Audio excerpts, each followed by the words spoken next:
اور آج یعنی پوری قوم جس المیے کو محسوس کر رہی ہے، اگر ارباب بست و کشاد پہلے ہماری بات پہ توجہ کرتے تو آج کا دن نہ دیکھنا پڑتا۔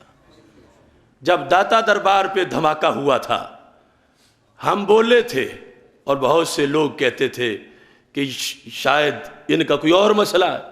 جب حضرت بابا فرید رحمہ اللہ تعالیٰ کے دربار پہ دھماکہ ہوا، ہم بولے تھے کہ یہ ظالمان ہیں، طالبان نہیں۔ تو لوگ کہتے تھے کہ یہ فرقہ واریت کی بات کرتے۔ اب آ کے نواز شریف کو ہوش آیا، کہتا یہ ظالمان ہیں اور اچھے برے کی تمیز ختم کرو، سارے برے ہیں۔ تو ہم نے کب سے یہ کہا تھا، بلکہ اس سے پہلے ہم نے کہا یہ خوارج ہیں، یہ بتوں والی آیتیں ولیوں پہ پڑھتے ہیں، کافروں والی آیتیں مسلمانوں پہ پڑھتے ہیں، یہ خوارج ہیں۔ ان کے بارے میں سرکار نے فرمایا ہوا ہے کہ یقتلون اہل الاسلام ویدعون اہل الاوثان، ان کی نشانی یہ ہے کہ بتوں والوں کو چھوڑتے ہیں، مسلمانوں کا قتل عام کرتے ہیں۔ اب آج کے طالبان جو انڈیا کے اسلحے سے مسلح ہو کر اور جو 2200 کلومیٹر افغانستان کی سرحد کے قونصل خانوں میں پرورش پا کر، وہاں جو انڈیا کے قونصل خانے ہیں افغانستان کے اندر، اس بھارتی اسلحے سے آ کے مسلمانوں کا قتل عام کریں، تو سرکار نے فرمایا تھا خوارج اہل اوثان کو چھوڑ دیں گے۔ داعش کا علاج اسرائیل کے اسپتالوں میں ہو، طالبان انڈیا کی گود میں پلیں، اسلحہ لے کر آ جائیں، تو یہ خوارج ان کی پہچان علماء اہل سنت نے کافی پہلے کروائی۔ پاک فوج میں مسلط کیا ضیاء الحق نے ان سانپوں کو تبلیغ کرنے کے لیے خطیب بنا کر، اب وہ خمیازہ بھگت رہی ہے، پورے ملک کو خمیازہ بھگتنا پڑ رہا ہے۔ آج سکول کے کھلے پھول جو مسلے گئے، پوری ملت کا ضمیر زخمی ہوا۔ لوگ پوچھتے ہیں یہ کہاں سے لوگ آئے؟ تو میں یہ بتاتا ہوں، یہ تمہارے محلے کی جو تبلیغی جماعت کی مسجد ہے وہاں سے یہ نکل کے آئے۔ حکومت کی بغلوں میں اب بھی چھپے ہوئے ہیں۔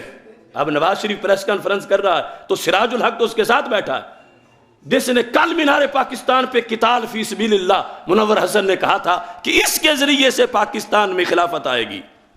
یہ خلافت قائم کرنے والے، لاشوں پہ کھڑے ہو کر جنت جانے والے، لاشوں کی سیڑھیاں بنا کر، یہ اس وقت بھی گاندھی کے چیلے تھے اور آج بھی انڈیا کی بولی بول رہے ہیں۔ پہچانو ان کی پنیری کہاں سے آئے، کہاں بنتا ہے دہشت گرد، کہاں اگتا ہے یہ خبیث، کہاں سے نکلتا ہے؟ یہ دیوبند کے مدرسہ سے نکلتا ہے، یہ تبلیغی جماعت سے بنتا ہے، یہ وہابیزم کی سوچ والا ہے۔ آج دیکھو داعش نے نکاح بالجہاد کا فتویٰ دے کر، فلوجہ عراق کا شہر ہے، میرے بہت سے ساتھی وہاں شہید ہو گئے جو میرے ساتھ پڑھتے رہے، اور الحضرت المحمدیہ وہاں کی جو بہت بڑی درگاہ تھی اس کو جیل بنایا گیا۔ وہاں 150 عورتوں کے سر کیوں اتارے گئے؟ 150 سنی خواتین کے سر اس لیے اتارے گئے کہ انہوں نے ان فسادیوں سے نکاح سے انکار کیا۔ اب یہ گھڑ گھڑ کے شریعت اپنی جہاد بن نکاح کہ عورتیں ہمارے ساتھ شادیاں کریں، کوئی تمیز باقی نہ رہنے دی۔ وہاں موصل شہر جو عراق کا ہے، سکول کے جنگلے پہ سر لٹکائے گئے سٹوڈنٹس کے۔ لٹکانے والے کون تھے؟ شلوار اور جیکٹ والے، اور آرمی سکول پشاور میں عربی بولنے والے، تو یہ آپس میں کزن ہیں، یہ سارے دہشت گرد ایک ہیں۔ داعش ہو یا طالبان، یہ سب اسلام کے بدنما دشمن ہیں اور خونخوار بھیڑیے ہیں۔ اس لیے سونا جنگل رات اندھیری چھائی بدلی کالی ہے، سونے والوں جاگتے رہنا چوروں کی رکھوالی ہے۔ اب تو بیدار ہو جاؤ۔ لوگ کہتے ہیں بھولے بھالے ہیں تبلیغی جماعت والے۔ تبلیغی جماعت داعش کا پہلا کیمپ ہے، تبلیغی جماعت طالبان کا پہلا کیمپ ہے۔ یہ تمہارے بچوں کو اغوا کرتے ہیں تبلیغ کے نام پر، پھر برین واش کر کے ان کو خودکش بناتے۔ لہٰذا یہ دور کی بات نہیں، یہ پنیری ہے۔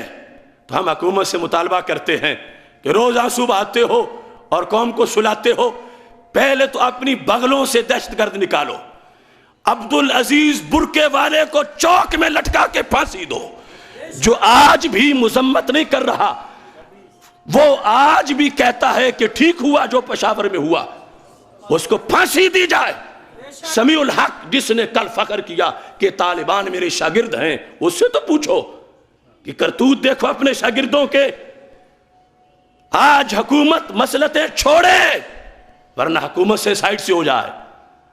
پورا ملک تڑپ رہا ہے اور انہوں نے تماشا بنایا ہوا۔ کیا تماشا ہے کہ جس کے ہاتھ میں میزان ہے وہ منافع گن رہا ہے، تولتا کچھ بھی نہیں۔ سرے عام پھانسیاں دی جائیں ان دہشت گردوں کو جو گرفتار ہیں، اور جو ان کے لیے نرم گوشہ رکھتے ہیں ان کے لیے گوشہ جیل تو بنا دیا جائے، ان کو پکڑا جائے۔ تمام دیوبندی مدارس کا آپریشن ہو، ان کے تہہ خانوں سے جیکٹیں نکالی جائیں، ان کے خودکش برآمد کیے جائیں، تمام تبلیغی جماعت پر پابندی لگائی جائے، ان کے بسترے کھول کر ان کو جیلوں میں ڈالا جائے۔ پشاور کے بچوں کا خون ہم سے مطالبہ کر رہا ہے کہ حکومت پاکستان اپنی صفوں میں چھپے ہوئے ان دہشت گردوں کو نکال کر سر عام ان کو پھانسیاں دے۔ کیا یہ مطالبہ تمہیں منظور ہے؟ دیکھو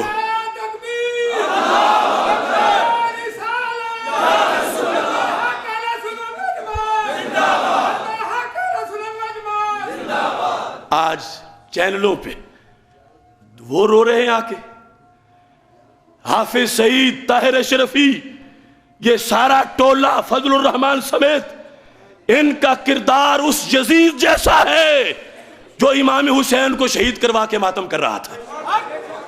پالا ہے انہوں نے ان کو، اور اب کس منہ سے؟ صرف پردہ ڈالنے کے لیے۔ ہمارا مطالبہ ہے کہ حکومت ان سانپوں کے جو بستے گھروں میں داخل ہو کے ڈستے ہیں، ان سانپوں کے سوراخ بند کرے، اور جو ان سانپوں کو دودھ پلاتے ہیں حکومتوں ان کا بھی محاسبہ کرے۔ اس واسطے کہ اس کے سوا یہ ملک نہیں چل سکتا۔